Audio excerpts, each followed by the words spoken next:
예, 반갑습니다. 지금 당이 많이 어렵습니다. 그런 가운데서도 일선에서 일을 하시는 여러분들이 제일 힘드시리라 생각을 합니다. 지난 5월에 제가 민생 투쟁 대장정을 다니면서 여러분들 지역에서 뵐 기회가 많이 있었습니다. 거기서 여러분 정말 어려운데 열심히 뛰어주고 계시는 모습을 보고 굉장히 기뻤습니다. 그리고 우리 당의 미래를 보는 것 같아서 흡족한 마음 있었습니다.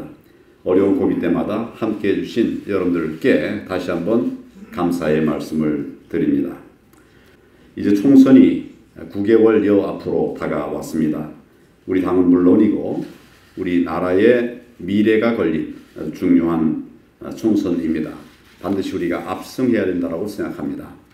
여러분들이 이제 총선에 임하게 되면 공천에 대한 걱정들을 많이 하시는 것 같은데 큰 틀에서의 원칙은 제가 여러 기회에 몇 번 말씀을 드렸습니다만은 우리의 공천 기준은 이기는 공천이 되게 할 것이다.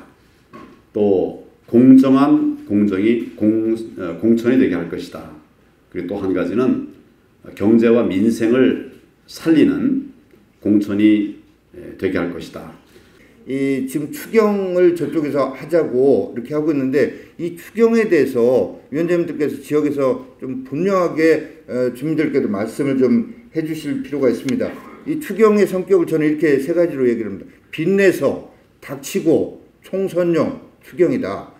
빚내서 추경이라는 것은 이번에 6조 7천억 중에 반이 넘는 3조 6천억을 빚을 내서 추경을 하겠다는 겁니다.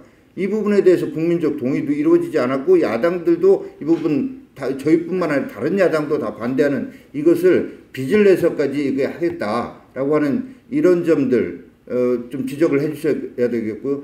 제가 닥치고 추경이라고 하는 것은 국가 채무 비율 40%가 어떻게 불문율처럼 지켜져 왔는데 대통령께서 그 40% 지켜야 된다는 법이 어딨냐 이러니까 이 공무원들이 그저 마구잡이로 추경으로 모든 걸 해결해 내겠다고 하는 이런 식입니다. 최근에 일만 하면 한일 관계로 일본의 경제 보복 때문에 우리 경제가 정말로 위기 속으로 지금 치닫고 있는데 이거에 대해서 그저께 경제부총리가 갑자기 없던 내용이죠.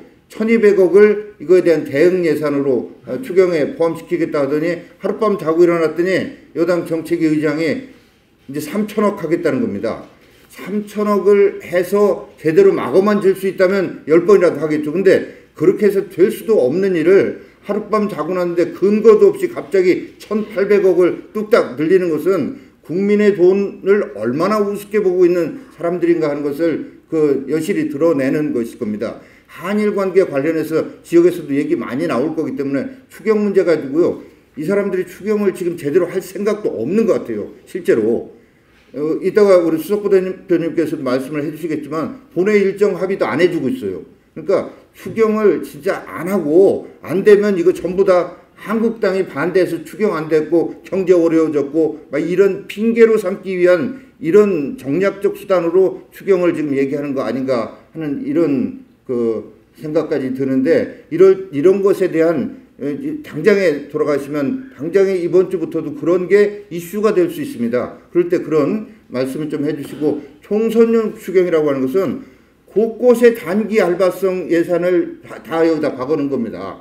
그래서 심지어 재난재해 추경에다가도 이런 게 있어요. 산불에 대해서 실제 산불 피해본 주민들한테 예산 지원이 되고 이런 게 아니고 산불 감시 전문 요원 관련된 예산을 잔뜩 해놨어요. 근데 따져보니까 1인당 100여만 원 돼요. 그분들이 전문 산불 예방 전문 활동을 하겠습니까? 그런 식으로 현금 살포성 총선 예산을 곳곳에 이걸 해놨다. 그래서 이걸 가지고 원래 시작을 재난재해 추경이라고 시작해놓고 이제는 중간에는 경기 부양용 추경이 필요하다고 하더니 이제는 일본 경제 보복 대응 추경이 필요하다고 하는 이런 식으로 말 바꾸기를 계속하면서 실제 내용은 내년 총선을 대비해서 현금을 살포하는 이런 예산이다. 이런 점을 좀 말씀을 해주셨으면 한다는 이런 부탁 말씀드리겠습니다.